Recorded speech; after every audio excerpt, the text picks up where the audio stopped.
आप अपनी लाइफ में बहुत खुश हैं, मुस्कुरा भी रहे हैं, लेकिन पीछे ही पीछे कहीं परेशान भी हैं।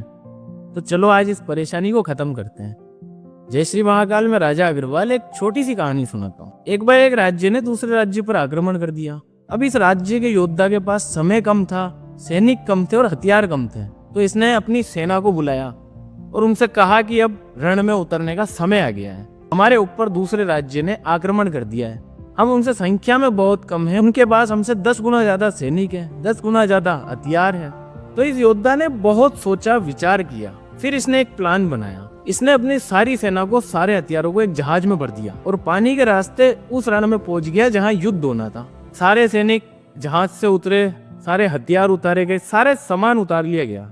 उसके बाद इस योद्धा ने अपने सैनिकों से कहा कि इस जहाज को आग लगा दो। सैनिक भी सोचने लगे कि यार योद्धा क्या बोल रहा है ये, लेकिन आदेश था तो सैनिकों को पालन करना था। उन्होंने जाके जहाज के आग लगा दी।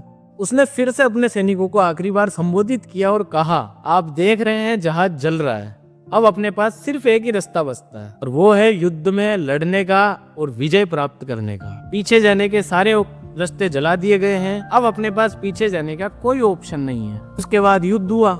सैनिकों के पास एक ही रास्ता था, एक ही ऑप्शन था। तो सैनिक जी भर के लड़े, पूरी ताकत से लड़े और अपने से 10 गुना ज्यादा ताकतवर राज्य को हरा दिया।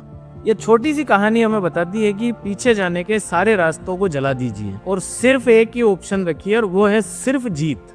जब आप ये डिसाइड कर लेंगे, चाहे वो पर्सनल लाइफ में हो चाहे प्रोफेशनल लाइफ में, तो यकीन मानो आप वो कर दिखाओगे, क्योंकि इस दुनिया में कुछ भी असंभव नहीं है। जरूरत है तो सिर्फ और सिर्फ पेशेंस की, जुनून की। राजा अग्रवाल आपसे यही कहेगा कि अब बस बहुत हुआ, उठो, लड़ो और जीत कर दिखाओ। दुनिया सिर झुकाएगी और याद रखना, पीछे जाने के सारे रास्ते जला दो।